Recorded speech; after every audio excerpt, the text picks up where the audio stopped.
Why my husband is not interested in me. My name is Paul Friedman. I founded the Marriage Foundation.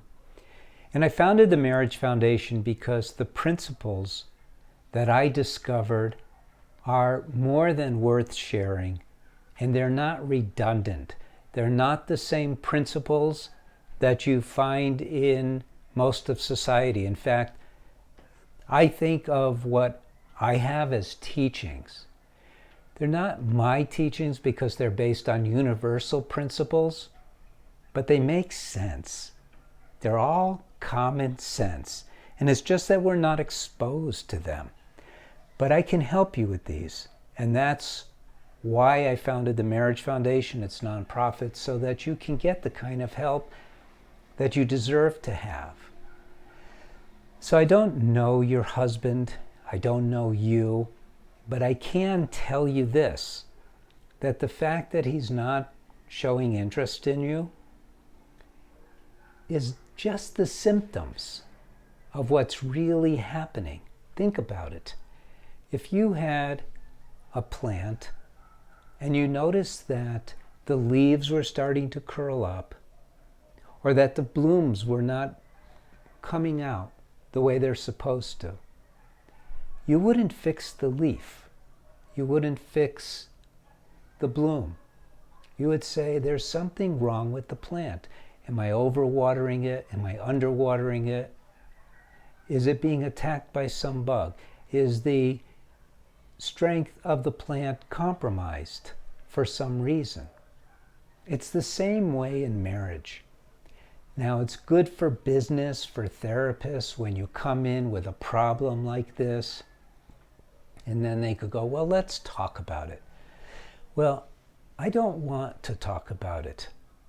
Not specifically. I want to make a suggestion to you that I think you'll find as obvious as it is to me.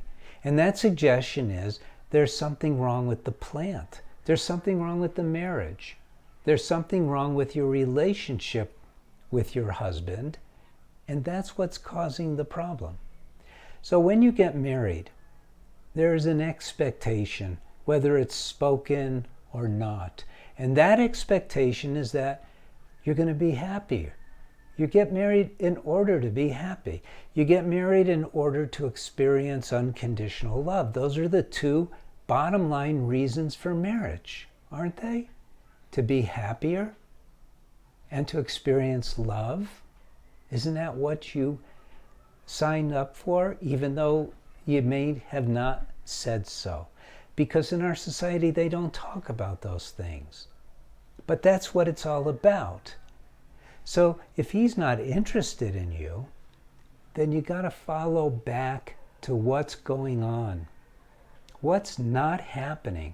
What is happening in our marriage that would cause him to disconnect from you to the point of where he's not even interested in you? Because that's not good. So hopefully this symptom is not indicative of the end of your marriage coming, but it may be. Only you will know how long has this been going on, and what are you doing to change things? What are you doing to change the very dynamics of your marriage? Now, I'll tell you the number one killer of all marriages is overfamiliarity, which means you've gotten to know each other to the point of where you start disrespecting each other. You're not consciously aware of each other's feelings, and that goes for you too, not just him. You fight with each other. You allow yourself to fight. You allow yourself to be rude. You allow yourself to be reactive, right? These are signs of overfamiliarity. Now, so you have a context for this. When you were first dating and he said something that you didn't like, what did you do? You didn't fight. You probably just smiled and tucked it away or brushed it off.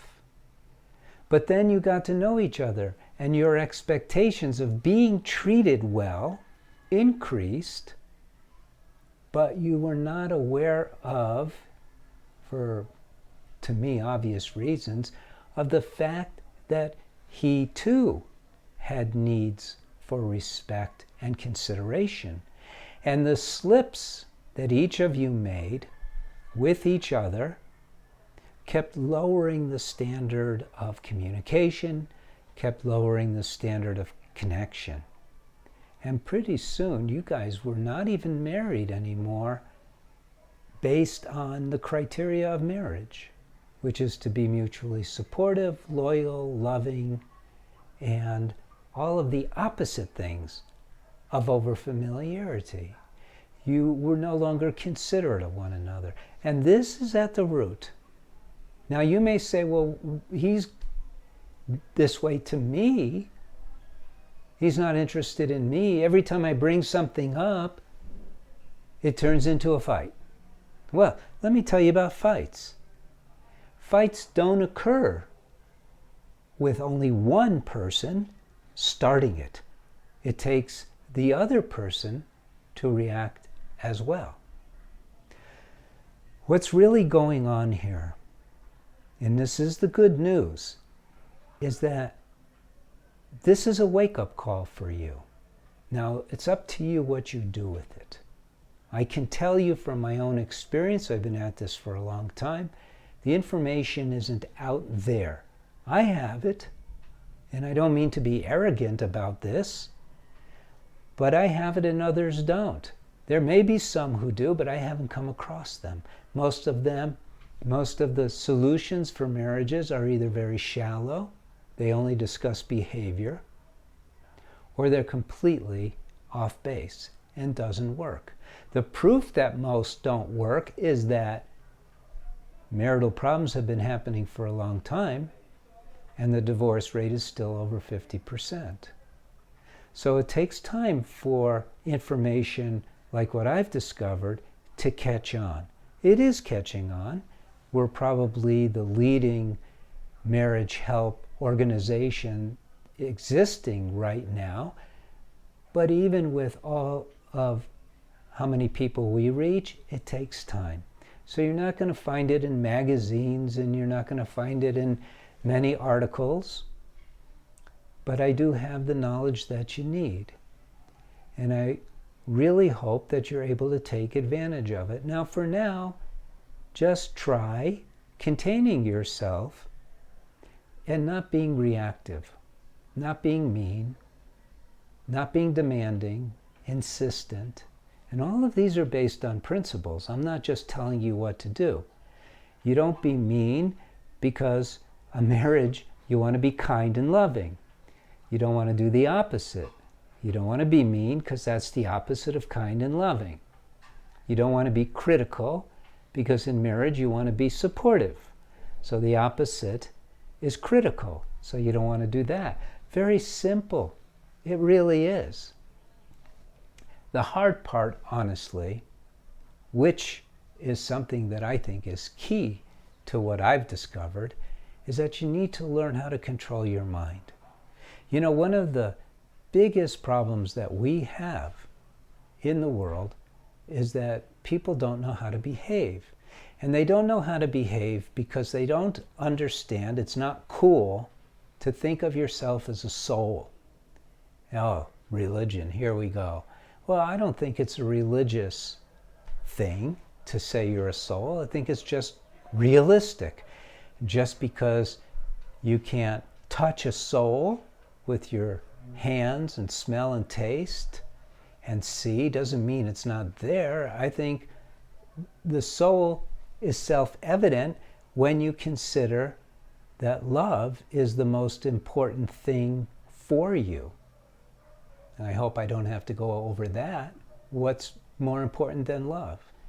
Well, love is totally spiritual. It has no material content whatsoever. And yet, it's the most necessary component in our life.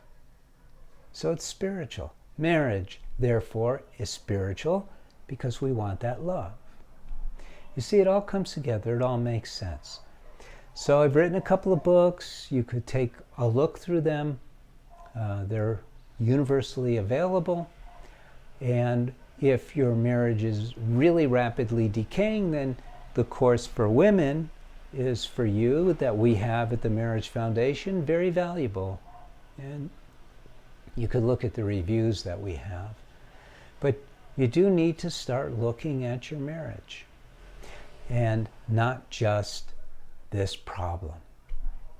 I want you to be happy. I want marriages to be successful. And they all can be, pretty much all. I mean, there's a small percentage where there's some mental illness or drugs or alcohol have just completely taken over and it won't work, even with what I've learned. But other than that, everyone can utilize what I have discovered to the effect of having an off-the-charts marriage. Off the charts because you can't quantify love, right? So it'll be off the charts. So the people who use our materials, they experience love and happiness in degrees that they never imagined possible. And it's because it's just not taught in our society. And you can have that same experience. Well, I hope this has been useful and helpful for you. I hope you consider this the first step, and you'll progress more and see what we have to offer. Blessings to you. Blessings to your husband and your family. And subscribe to this channel so you get more of these videos. There's a lot of them. I enjoy sharing this information, and although it's just a first step, it's a good first step. And like this video, why not? And let people know about it. All right. Please take care, and God bless you.